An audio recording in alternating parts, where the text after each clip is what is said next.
My name is Laura Ford and I'm a sculptor and I work in all sorts of materials from bronze to fabrics to jasmonite to, just a wide range of materials. I'm Andrew Sabin. I'm a sculptor. I'm a very experimental kind of sculptor.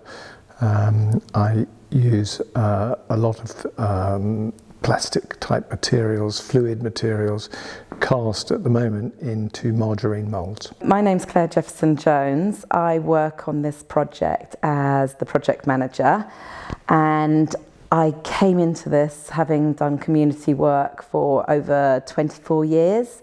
So it was great to have an opportunity to work here with Laura and Andrew and be able to share the fantastic work that they do in such a unique way to everybody else. So I think the impact that's been made by showing groups around the studio is that they really get to understand the process from drawing up in my drawing studio to then making armatures, to then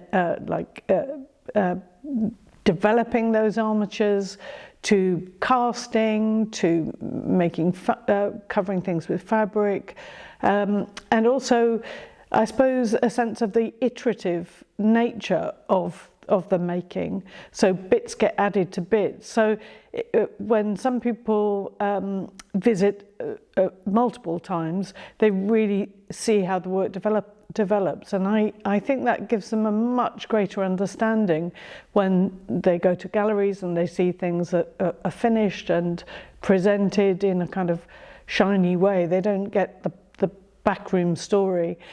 Also, you get to see the crates, the work that hasn't got sold, that has maybe been shown over the years, and I think that builds up another story as well, a story that doesn't get told. We love having groups come into the studio. We get some wonderful questions from them.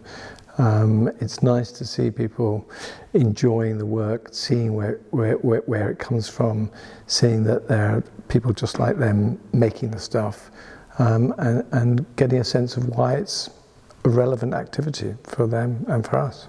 I think that this project has made a great difference. People are far more excited by it. I knew they were going to be excited, but they are really excited by getting involved and coming back, not just visiting us one time and thinking, well, we've seen it now. They like the ever-changing fact of the gallery's difference each time, and the work that's being made is different each time.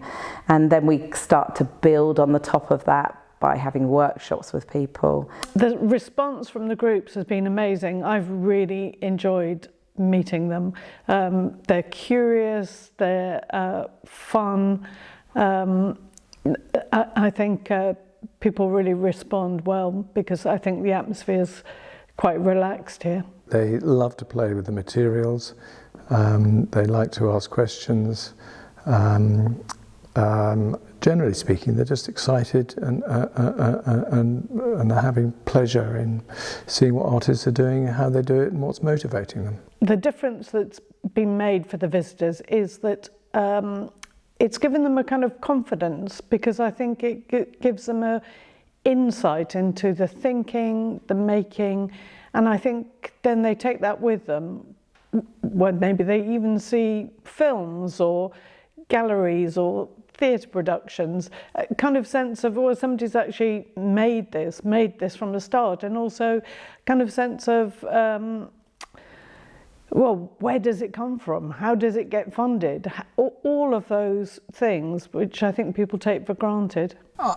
I think our visitors get to understand what it's like to be an artist. And get to see it firsthand, and get to see that it's a viable way of conducting one's life, really.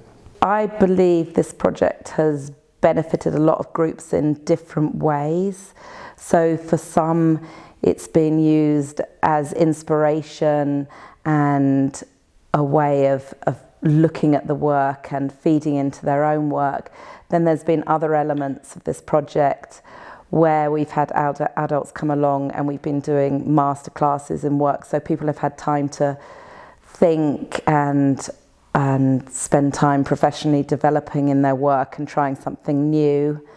And then other groups who like the social interaction and the fact that they can come here and talk to artists and ask questions. And we try and make it so they can ask questions that other people might find, we don't know whether it's okay to ask that in a gallery, but we try to make it so anybody can ask anything and find out more about being an artist and the work they create and why they've done it and all those things. We live in a material world. We're responding to the material world all the time. We're very good at it. Any little change in my expression, anybody who sees it, they're reading it.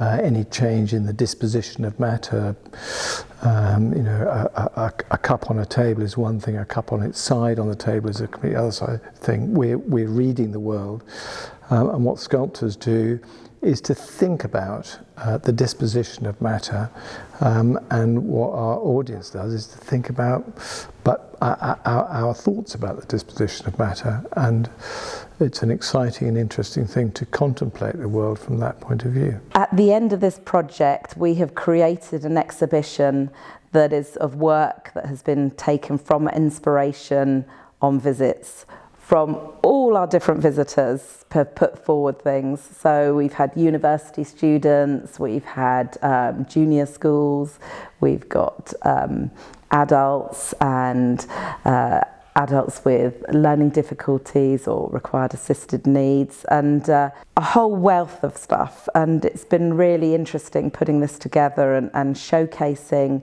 the difference of the work and all the different types of inspiration. So we've had work created from a drawing workshop and doing botanical drawing, and then somebody's created rings from that.